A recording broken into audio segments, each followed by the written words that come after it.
Hello ছোট ছোট বন্ধুরা, আজকে তোমাদেরকে আমি কি পড়াবো হচ্ছে নব নব সৃষ্টি। কার লেখা?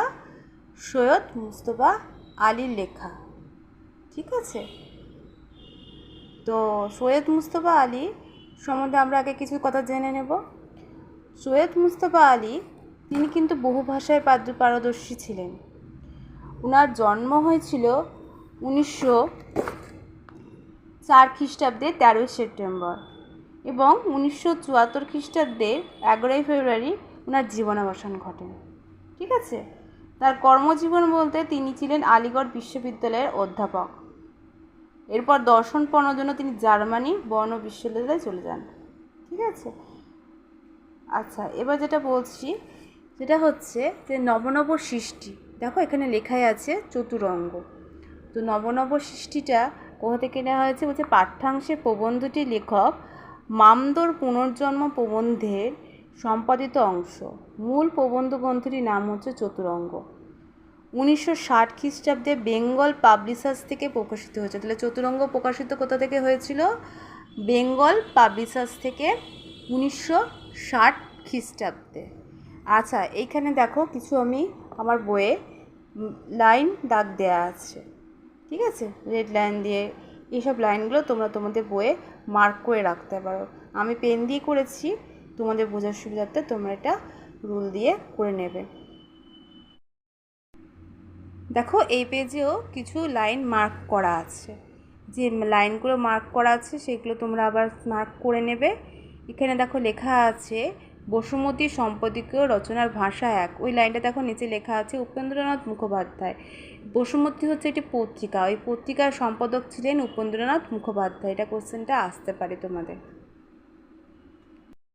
দেখো প্রেমচন্দ্রর নিচেও মার্ক করা আছে। ওখানে বলছে হিন্দির বঙ্কিম স্বয়ং প্রেমচন্দ্র। প্রেমচন্দ্রকে বলা হয় হিন্দির বঙ্কিম। এটাও কিন্তু কোশ্চেনটা আসে। এখানে লেখা আছে হিন্দির বঙ্কিম প্রেমচন্দ্র। এই হিন্দির বঙ্কিমকে প্রেমচন্দ্র, এটা কিন্তু এই কোশ্চেনটাও তোমাদের আসে। আবরু দিয়ে, ইমান দিয়ে, ইজ্জত দিয়ে, বুকের রক্ত দিয়ে কে লিখেছিলেন? এটা হবে রবীন্দ্রনাথ। এই কোশ্চেনটাও কিন্তু আসে। আমি যেসব লাইনগুলো এখানে মার্ক করে রেখেছি এই লাইনগুলো কিন্তু তোমরা খুব ভালো করে একটু মন দিয়ে পড়বে, তাহলে দেখবে এখান থেকে তোমরা প্রচুর কোশ্চেন কমন পেয়ে যাবে। থার্ড পেজ, এই থার্ড পেজেও দেখো অনেক কোশ্চেন আমি মার্ক করে রেখেছি।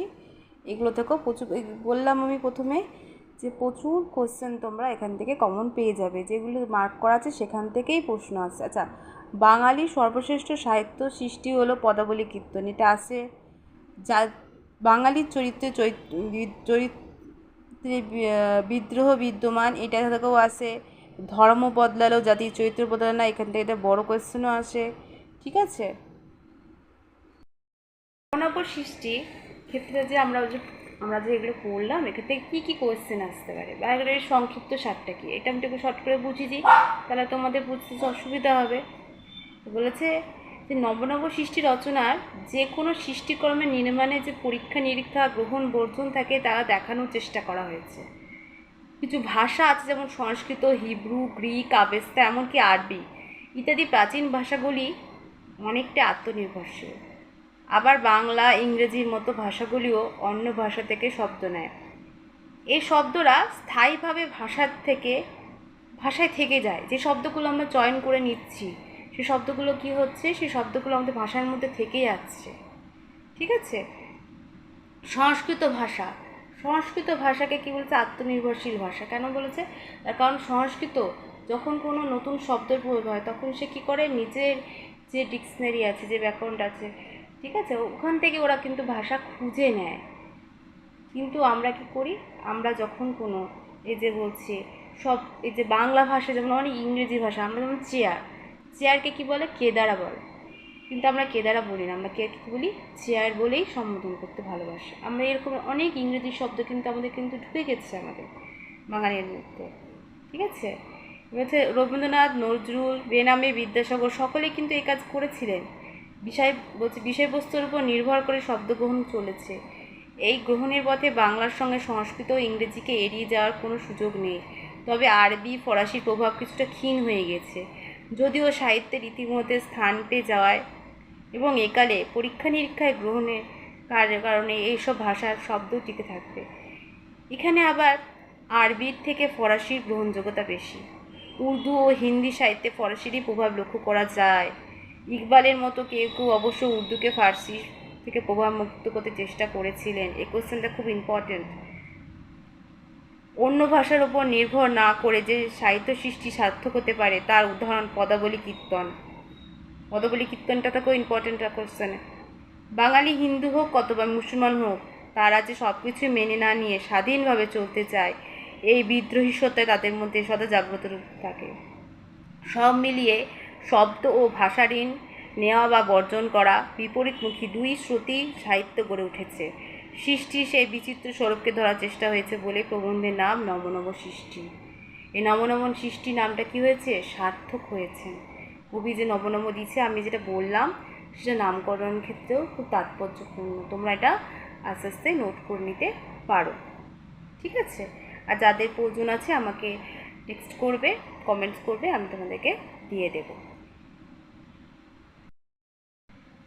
আমি প্রথমেই বলেছিলাম যে কিছু লাইন আমি আন্ডারলাইন করে রেখেছি, সেই আন্ডারলাইনগুলোকে ভালো করে পড়লে তোমরা ওখান থেকে অনেক শর্ট কোশ্চেন পেয়ে যাবে।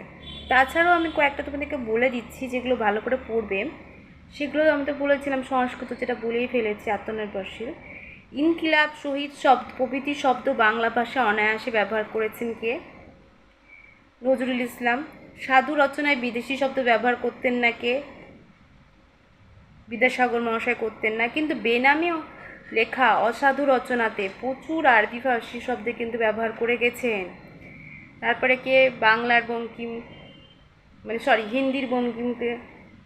হিন্দির বঙ্কিম হচ্ছে প্রেমচন্দ্র। তারপরে হচ্ছে কি, আলাল বলতে কি বোঝানো হয়েছে? এখানে আলাল বলতে আলালে ঘরে দুলালকে বোঝানো হয়েছে। হুতুম বলতে হুতুম পেঁচার নকশা, ঠিক আছে? তারপরে যেমন ধরো আরও কোয়েশ্চেন আছে যেগুলো হচ্ছে বাঙালির সর্বশ্রেষ্ঠ সাহিত্য কীর্তি কি? পদাবলী কীর্তন, ঠিক আছে? তারপরে হচ্ছে আলালে ঘরে দুলাল গ্রন্থের রচয়িতা কে? প্যারীচাঁদ মিত্র। হুতুম পেঁচার নকশা কে?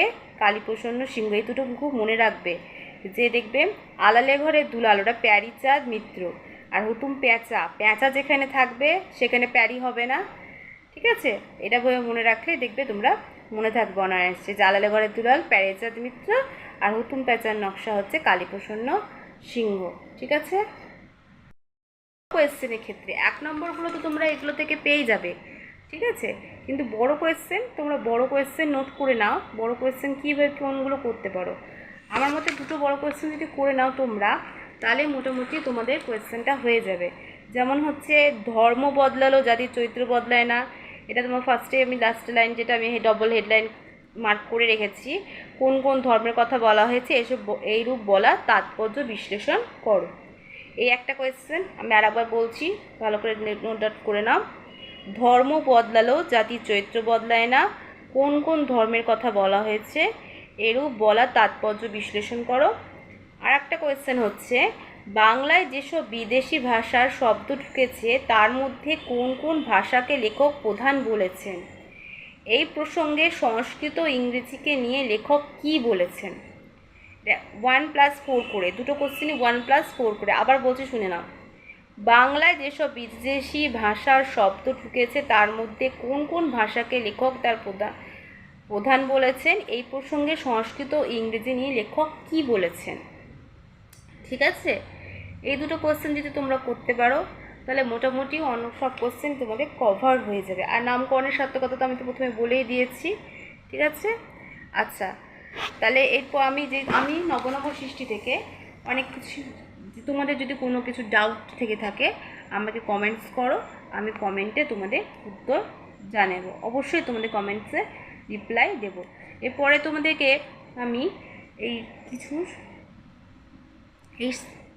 নবনব সৃষ্টি থেকে যে ব্যাকরণটা আসবে তোমাদের, সে ব্যাকরণটা তোমাদের বলে দেব, কোন কোন ব্যাকরণ তোমাদের এখান থেকে আসতে পারে, তোমরা কি পড়তে পারো, ঠিক আছে? এটা আমি সেকেন্ড পার্টে বলে দেবো।